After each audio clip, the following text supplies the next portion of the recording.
Okay, Frank, let me ask you. How many provinces in Canada? 10? Okay, how many provinces in China? 23.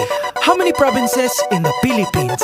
I don't know. How many? Believe it or not, 81. Abra, Kalinga, Aurora, Laguna, Maguindanao, Ifugao, Isabela, Aklan and Basilan, Sulu, Biliran, Leyte, Cagayan, Bulacan and Palawan, Batanes, Batangas, Bohol, Guimaras, Agusan del Norte, Agusan del Sur, Capiz, Cavite, Bataan, Masbate, Ilocos Norte, Ilocos Sur, Tadlac, Tawi-Tawi, Cebu, Sarangani, Camarines Norte, Sorsogon, Compostela Valley, Quezon, Zambales, Camarines Sur and Bukidnon, Zamboanga, Sibugay and Del Sur, Albay, Zamboanga del Norte din. There's Pampanga, Nueva Ecija, Nueva Vizcaya and Camiguin. These are the Philippine provinces. Every Pinoy in the world comes from one of them. Mabuhay! These are the Philippine